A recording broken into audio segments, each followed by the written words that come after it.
A strange, almost unnatural quiet often settled over the Vance farm in Culpeper County, Virginia, especially during the long, humid summers of the 1850s.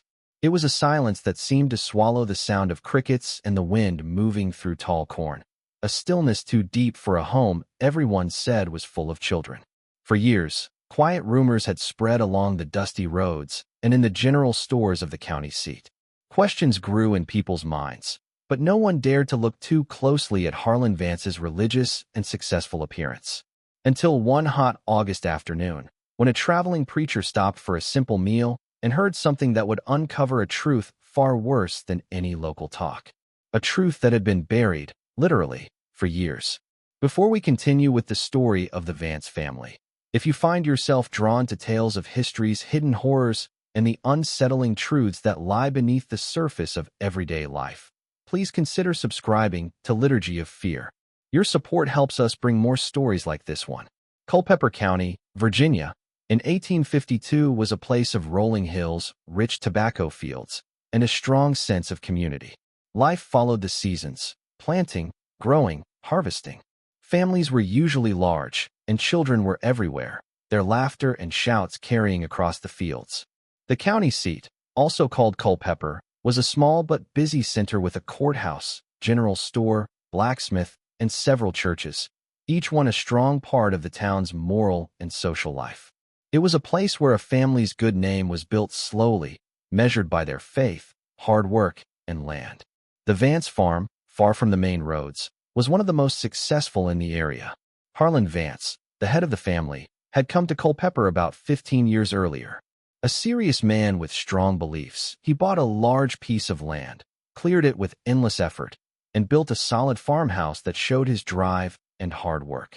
His wife, Dorcas, was a quiet woman, almost never seen in town. When she did appear at church, she wore simple dark dresses and stayed in the background. The Vances were known for their strict form of Methodism, a faith that focused on personal goodness, hard work, and staying away from worldly pleasures. Harlan Vance was a man of opposites. Neighbors respected him for his skill with crops. His fields gave big harvests year after year. He was seen as fair in business, though he kept his distance. But there was a clear sense of loneliness around the Vance family. They stayed to themselves, rarely joining community events beyond Sunday service, and even then they arrived late and left early. Harlan's eyes were often described as intense. People who passed by sometimes heard his loud home sermons, full of warnings about sin and a world he saw as more and more evil. The community's unease started slowly, a quiet suspicion that grew like a vine. Everyone knew the Vances had many children, or so they said. Yet no one ever saw these children. Not at the county fair, not at school meetings, not even playing in the fields near their own home. A neighbor, Mrs. Alara Finch, who lived a mile away, once told her husband she hadn't heard a child's voice from the Vance place in years, strange for such a large family. When people asked Harlan about his children, he gave short answers. They were delicate or needed special religious teaching away from outside influences. In those days, most people respected a man's private home life, so they nodded and moved on, even if the answers felt wrong. The Vances were odd, yes, but they were also successful and very religious. In Culpeper County, those things usually mattered more than small, strange habits. Still, the silence remained, heavy and wrong. A silence that seemed to push down on the land around the Vance farm. The summer of 1852 was especially hot and sticky. The air felt thick, the sun burned without mercy. Into this heavy heat came Reverend Aldous Pruitt, a traveling Methodist preacher. He was used to kind welcomes from farm families during his long rides. He had heard Harlan Vance was very religious, so he decided to stop at the farm for a meal and maybe a place to rest before moving on. Harlan Vance surprised him by letting him in. The welcome was not warm, but not rude either. He seemed to see the preacher as something he had to do. Pruitt was invited inside the farmhouse, a big, clean building that somehow felt cold and empty. The inside was simple and spotless, no mess, no signs of children's toys or normal family life. Dorcas Vance served a plain meal of stew and cornbread. She moved quietly, eyes down, face pale. Pruitt, good at reading people, noticed her shaking hands as she set the plates. He tried talking to her, asking about her day, the children, But her answers were short, her eyes always moving to her husband, who sat watching them with steady, unblinking eyes. As they ate, a strange sound came from under the floorboards. It started soft, like mice moving, then became clearer. A muffled thump, then what sounded exactly like a child's small cry, quickly cut off. Pruitt stopped, fork in the air, confused. He looked at Harland, who kept eating like nothing happened. But Dorcas heard it. Her head jerked up, eyes wide with sudden fear. Color left her face completely.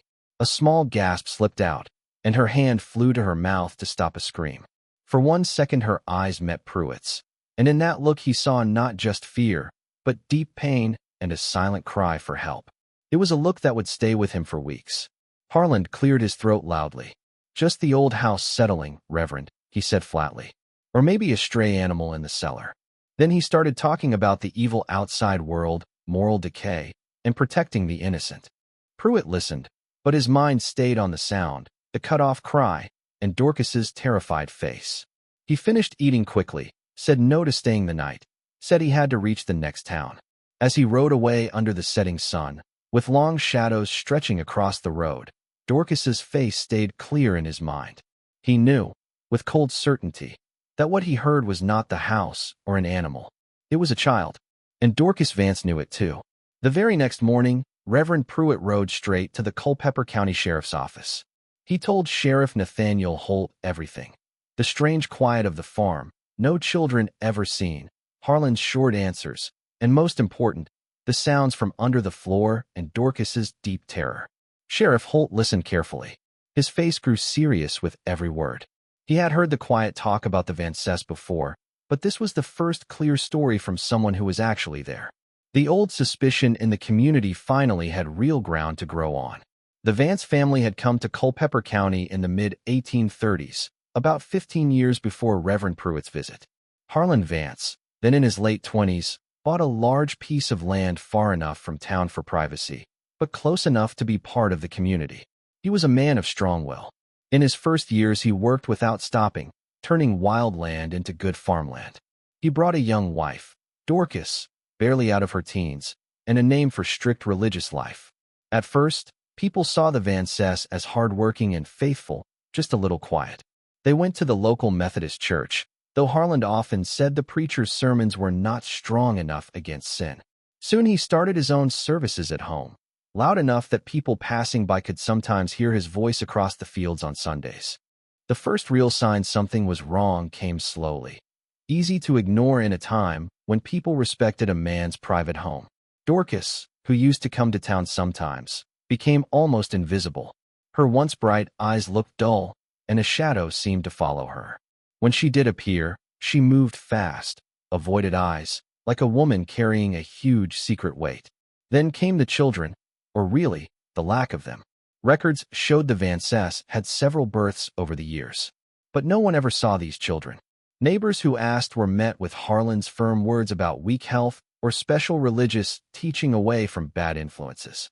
Mrs. Alara Finch, a kind woman who once tried to bring a pie after a birth, was stopped at the door by Harland.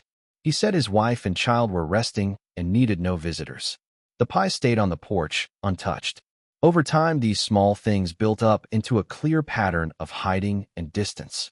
A young boy named Thomas Miller, hunting near the Vance land, said he saw a small pale face looking from an upstairs window, then quickly pulled back. When he told his father, Mr. Miller, a practical man, said it was probably imagination or light playing tricks. "Harland Vance keeps to himself, son," he said. "That's his right." Another time a traveling peddler named Silas stopped at the farm to sell small items. He remembered hearing soft, steady thumping from under the house, like digging, even late at night. When he mentioned it, Harland stared at him coldly and said to mind his own business. Silas left quickly and never came back. These were the stories, quick looks, quiet talk, that moved through Culpeper County for years. Each time people shrugged, ignored, or felt afraid to challenge Harland Vance, a man whose faith was as strong as his temper. The community, out of respect for privacy and fear of trouble, had let a dark shadow grow over the Vance farm. A shadow that now, with Reverend Pruitt's report, was ready to cover everything. The question was not just what was happening at the Vance farm, but how long it had been going on and why no one had really done anything sooner. Sheriff Nathaniel Holt was a calm, careful man, his mind clear, his actions steady. Reverend Pruitt's story, though without hard proof, touched something deep in him. The old whispers, Harlan's short answers, Dorcas's fear, it all came together into something he could no longer ignore. He knew facing Harlan Vance without good reason would cause big trouble, maybe even a court fight that would waste time and trust. He needed more than a preacher's feeling.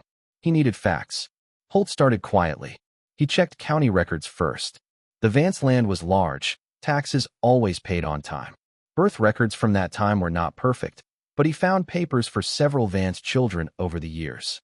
Yet there were no school records, no baptisms after the first few, and no death records at all. It was like the children simply stopped existing after they were born. This missing information bothered Holt deeply. Next he talked to neighbors, but more directly than casual talk. He visited Mrs. Alara Finch again. With the sheriff asking officially, she spoke more openly about the strange silence and Dorcas's quiet fear. He spoke to Thomas Miller's father, who finally admitted his son's story about the face in the window had always troubled him. Every conversation, even without direct proof, made the feeling stronger. Something was deeply wrong. Holt then looked beyond Culpeper County. He checked records from nearby areas, looking for reports of missing children, especially from families who moved around or had little connection to others. It was slow, hard work, reading old handwritten books and faded newspaper notices. Many children went missing in those days, sad proof of how hard life was. During this search, he met Agnes Bellamy. Agnes was a tired woman from a poor farm in the next county. Her face showed years of worry and sadness. She had been searching for her son Samuel for 3 years. Samuel, 7 years old then, disappeared one afternoon while playing near the woods. The local sheriff searched, but Samuel was gone without any trace. Agnes never stopped looking. She heard talk of a rich farmer in Culpeper who sometimes took young boys for small jobs, paying well but demanding complete quiet. She never found the farm, and she was too scared to go far from her own poor home. Holt listened carefully. A cold feeling grew inside him. The description of the rich farmer who wanted secrecy, together with the Vances' loneliness and their own missing children, started to make a terrible picture. He showed Agnes a simple drawing of Harlan Vance, made from memory by a local shopkeeper. Agnes's eyes grew wide, her hands shook. "That's him," she whispered. "That's the man I heard about." The pieces were coming together, forming a picture far darker than anyone wanted to believe. Holt knew he could wait no longer. He had enough signs, enough worried stories, and now a mother's clear recognition to ask for a legal search. He would need a court order, real permission to look inside the Vance home. He knew Harlan Vance would fight hard, but Sheriff Holt understood that sometimes the law must push past polite rules to find the truth. If you're finding this story as gripping as we are, please take a moment to like this video and share it with someone who appreciates a truly unsettling historical mystery. Your engagement helps us bring these forgotten tales to light. The air in Culpeper County felt heavier, not just from the August heat, but from a growing sense something big was coming. Word of Sheriff Holt's quiet investigation started to spread, slowly at first, then faster. The old whispers about the Vances grew louder, no longer just talk, but now mixed with real fear. Sheriff Holt, carrying a carefully written court order signed by Judge Elias Thorne, rode to the Vance farm 1 week after meeting Agnes Bellamy. He did not go alone. He took 2 deputies, young but experienced men named Thomas and Caleb, ready for trouble if it came. The sun burned hot, heat rising from the dusty road. The only sounds were the wagon wheels turning and far-off insects. As they got close to the farm, that same strange silence fell over them. The fields looked perfect. The farmhouse stood tall and quiet against the sky. No children played. No workers moved in the hot sun. The whole place felt like it was holding its breath. Harlan Vance met them at the front door, face hard with anger. He was a big man, tall and strong, eyes narrow with suspicion. "Sheriff Holt," he said loudly. "What is this unwanted visit?" Holt stayed calm and showed the court order. "Mr. Vance, I have reason to believe something here needs checking. This paper gives me permission to search your property." Harlan grabbed the paper, read it fast, jaw tight. "This is an insult," he said. "An attack on a God-fearing man. My home is my private place." He started shouting about government meddling and evil outside forces, voice getting louder as Harlan talked. Dorcas appeared behind him in the doorway. She looked even paler than Reverend Pruitt had said, eyes wide and empty, staring at the sheriff with fear and a small spark of hope. She held her apron tight against her chest, fingers white. "Harlan," she whispered, almost too quiet to hear. "Please." Harlan ignored her, eyes fixed on Holt. "You'll find nothing here, Sheriff," he said. "Nothing but a family living by God's rules." But Holt noticed Dorcas. He saw her shaking hands, the way her eyes looked down at the floor under their feet. He saw the silent cry for help in her face, and it confirmed every worry he had.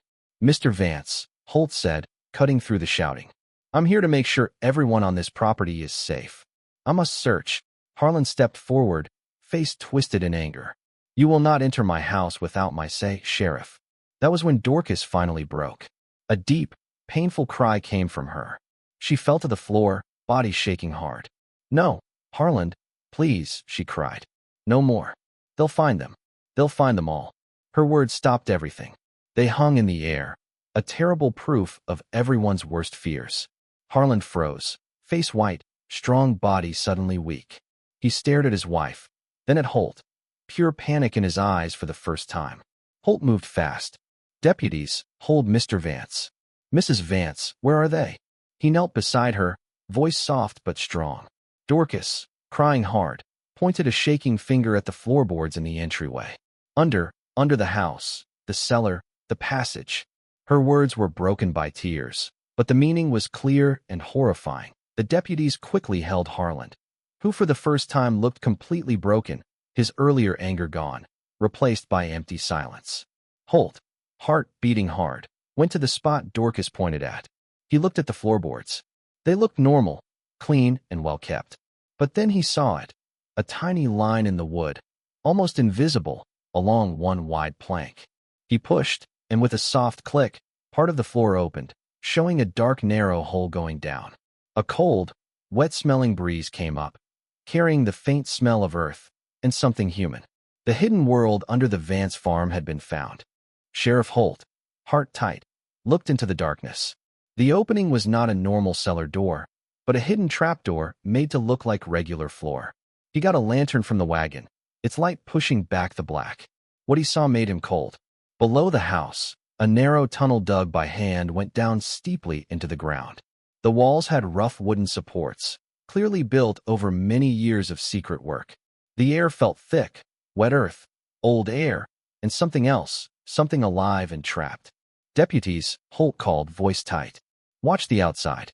No one in or out. Keep Mr. Vance secure." He turned to Dorcas, still crying, now held gently by Deputy Caleb. "Mrs. Vance, how many are down there?"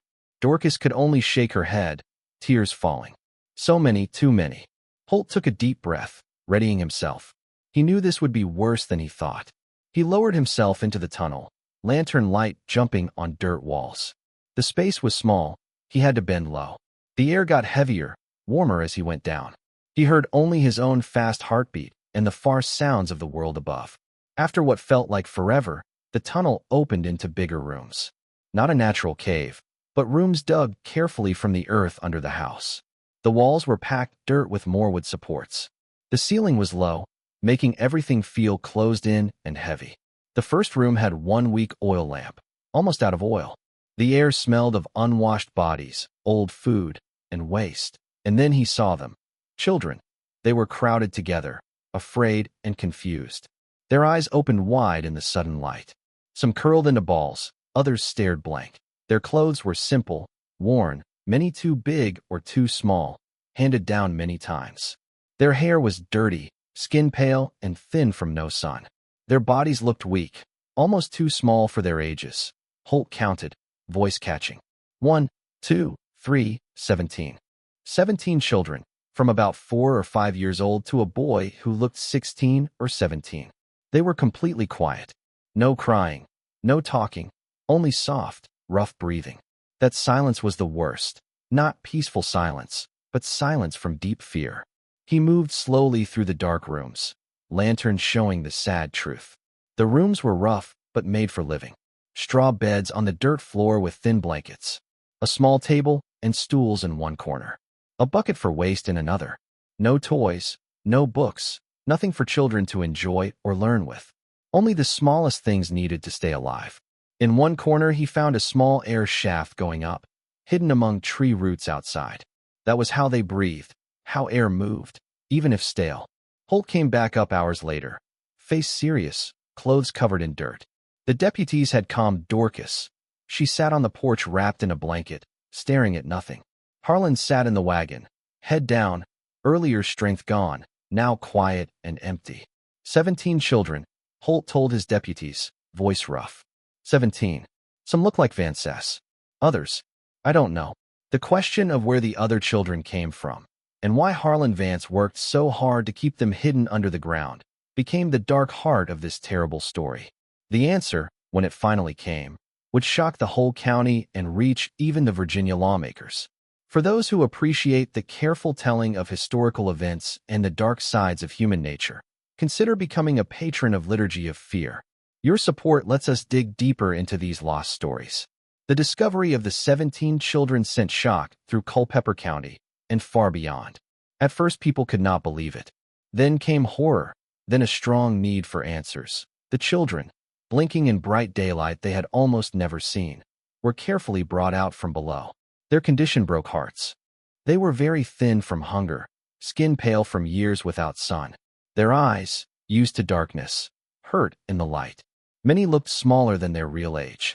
They were also very quiet, speaking mostly with small movements or soft sounds almost too quiet to hear. Doctors from Culpeper came quickly. Dr. Elias Thorne, the county doctor, checked each child with a heavy heart.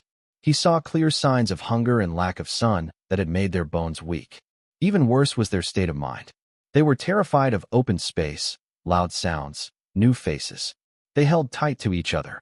Their only comfort the other children they knew from below. Some little ones had never seen the sky, never felt grass, never heard normal outside sounds. The underground rooms showed how carefully Harlan Vance had built this hidden place over many years. Not just a simple cellar, but a full system of rooms dug by hand. There were sleeping areas, a rough kitchen with a small stove and hidden chimney, even a dark corner that looked used for teaching. The tools, shovels, picks, buckets, a simple rope system, showed years of hard secret work. When questioned, Harlan Vance, now without his loud confidence, gave a cold reason for what he did. His voice, still like a preacher, carried a twisted belief. He spoke of the outside world as full of evil, a place of moral ruin. He said he was protecting the children, saving them from sin that would destroy their souls. He saw himself not as a jailer, but as a savior, keeping his flock safe from the world's dangers. He said he taught them the Bible, obedience, silence, hard work. He made them dig and build their underground home. Believing work made them pure. This was not just strong religion. It was a dangerous mix of belief and control, a dark need for complete power. He had made his own small world, where he was the only law. He admitted some children were his with Dorcas, but others he had saved from bad homes. Over the years, he looked for poor families with too many children, offered to take one, promised a better, religious life. He used parents' desperation or fear to give him their children.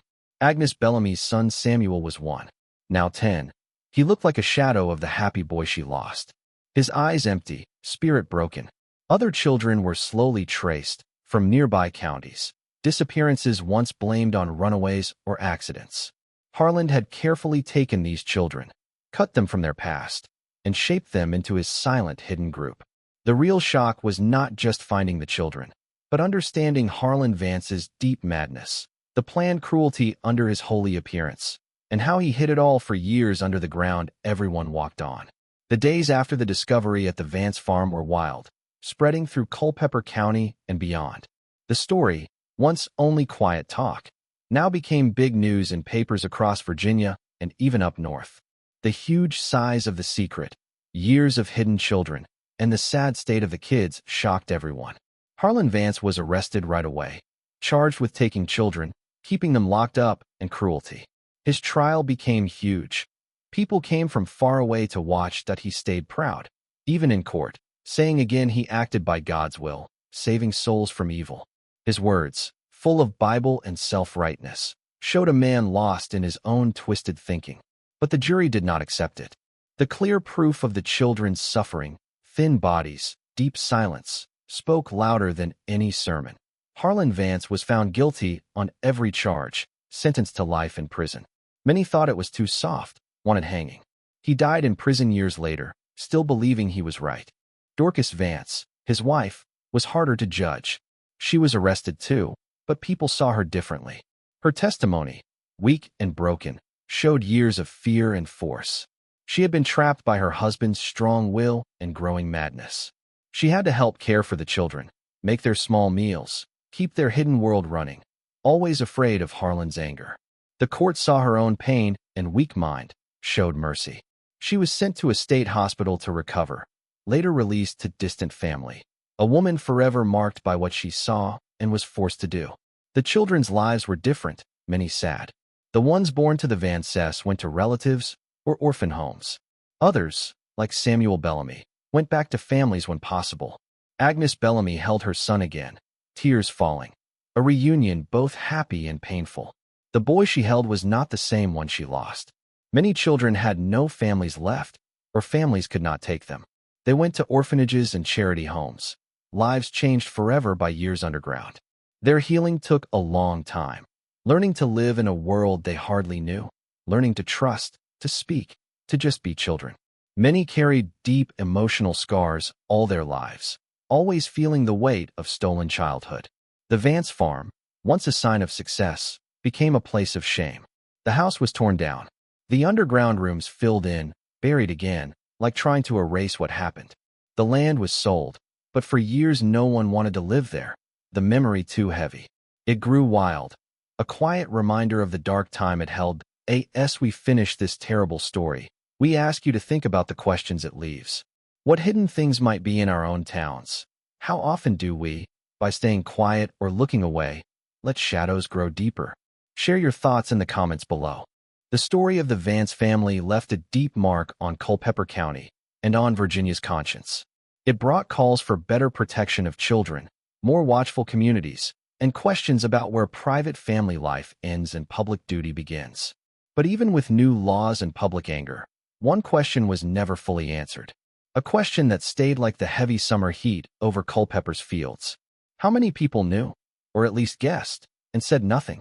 How many had seen the signs, heard the whispers, felt the wrongness, and yet out of respect, fear, or just not wanting to get involved, had let Harlan Vance's dark secret grow, hidden beneath the very ground they walked on?